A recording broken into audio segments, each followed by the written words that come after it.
Hi, can you introduce yourself? Hello, I'm a fourth year university student in accounting, and I'm actually pursuing honors specialization in accounting degree right now, and will graduate this December. My name is Leona. So the first question is, do you think anxiety is the major problem in in the university right now? I think it's not going to be a major problem, but it should be a big one because, the midterm is going on, especially for fourth year students. Like, they had to go ahead and find a job and try to look for employers in the society, and that actually puts on a lot of pressure. Therefore, they will have a lot of anxiety, like if they're not really handling all the problems well. Will you introduce yourself briefly? My name is Omar. I'm a fourth year BMO student specializing in HR. Do you think anxiety is a serious problem in university? I definitely do, especially around midterm season and assignment season when a lot of people have a lot of things to do, a lot on their plates. I definitely think anxiety is an important factor. Have you ever known someone who feels anxious in university? Yeah, so not only myself, but I mean, most of my friends, like I said, especially in times of heavy workloads, most people experience anxiety. And Gabby, can you talk about some common issues for students on campus, especially for mental health? So a lot of students struggle with just coping with stress, especially around exam times or like midterms and when they have a lot of assignments and just a lot going on. Students often come in and ask just sort of how to cope. They don't know how, or they just really need someone to talk to, and often it's more so students are reaching out for help when they're like in crisis or like they're really not doing well, as opposed to they're starting to struggle and then they reach out for help. It's more they wait until they're like completely overwhelmed by stress or they really don't have anyone to talk to, and then they come and seek help. But I'd say a lot of the kind of issues that arise are related to academics, just being able to deal with stress, and also trying to balance their wellness or their lives in general. So trying to maintain a healthy diet and sleep well while also staying on top of their schoolwork and hanging out with friends and things like that. So balance is another one that we hear a lot of too. Suggestion for those students who have the mental health issues? My suggestion for any student who's struggling is to come to the Wellness Education Center. This is basically your triage system, your resource hub. So if you need support of any kind, this is where you can come and you can talk to someone and find out about your options for getting support, or calling a helpline. Honestly, that can be super helpful. Sometimes all students need is someone to talk to, or a professional to kind of recommend some breathing exercises or something simple like that. So I would say reach out, call a helpline, come to the Wellness Education Center. There's a lot of support available to you, and there's like people to talk to 24/7. So yeah. Anxiety is a general term for several disorders that cause nervousness, fear, apprehension, and worrying. These disorders affect how we feel and behave, and they can manifest real physical symptoms. Mild anxiety is vague and unsettling, while severe anxiety can be extremely debilitating, having a serious impact on daily life.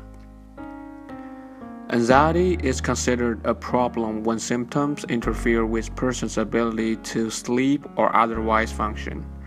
Generally speaking, anxiety occurs when a reaction is out of proportion with what might be normally expected in a situation.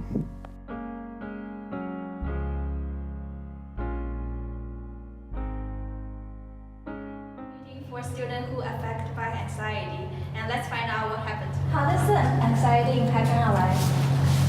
I got insomnia recently because I have lots of exams and projects to do.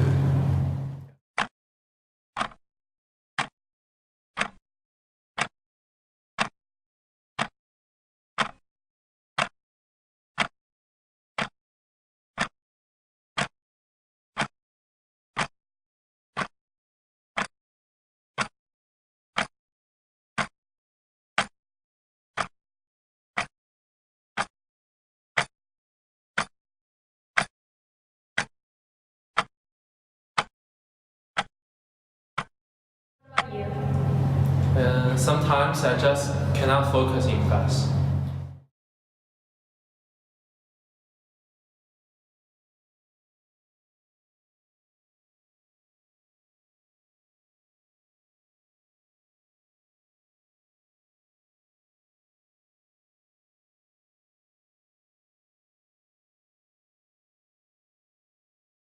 Wenqi, do you have the same problem, Madam? I often lose my hair in the morning.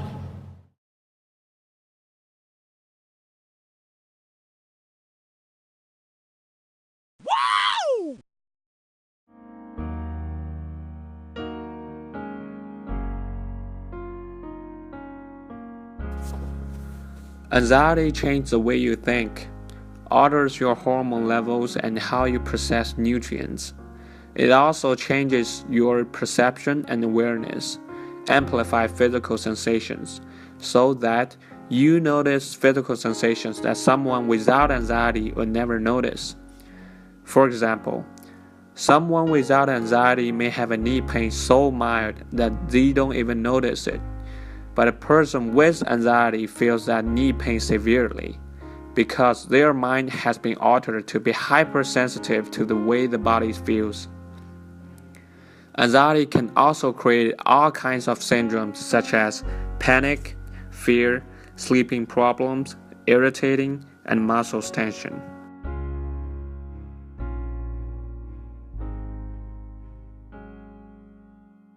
How do you get affected by anxiety? When I studied with him, he made annoying sounds and it let me feel very anxious and stressful, so I'm stressed out.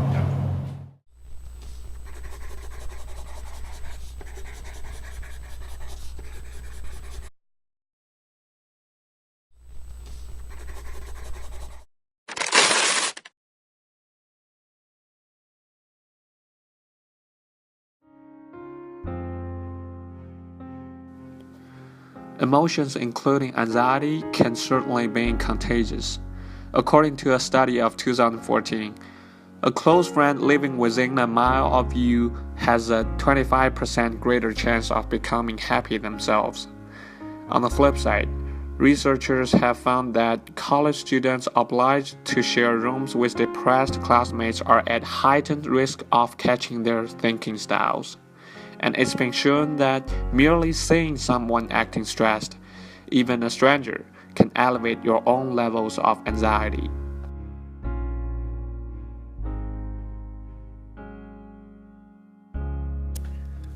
The other major hazard when it comes to anxiety is that, unlike other negative emotions, it seems productive. Chewing over the problem feels like doing something about it. And so we'd like others to share our worries. In that way, several people will be working on the problem.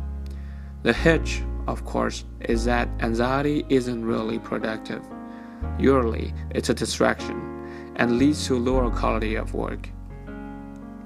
Alan Watts made a version of this point back in 1951. Ironically, what causes our feelings of insecurity is a desperate quest to feel secure. Anxiety is a practice of trying to reach a state of serenity by engaging in precisely the activity which guarantees you will never get to that spot. So you're hardly helping an anxious person by joining them in their self-defeating spiral.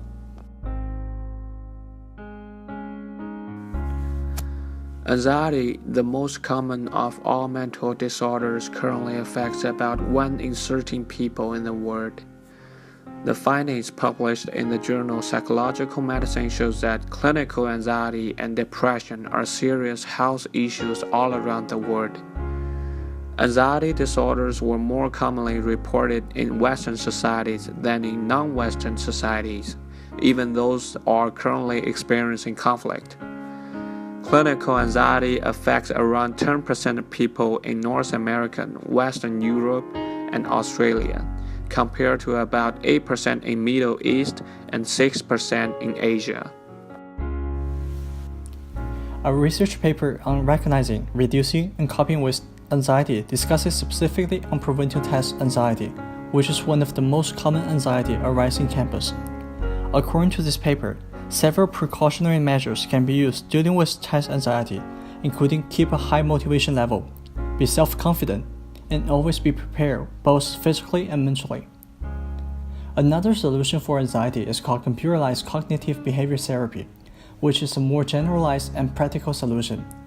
The potential advantages of CCBT include accessibility, acceptability and increased client choice, personalized treatment schedules, efficiency, availability of feedback, privacy, consistency of care, and ease of data collection.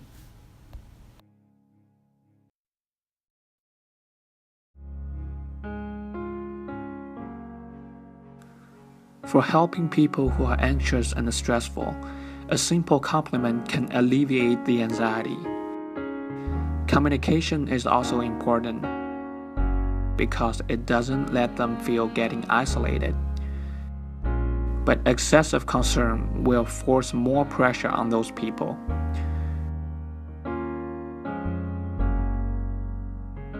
Giving them enough space to adjust their moods and offering support when they need would be the best way to deal with the problem.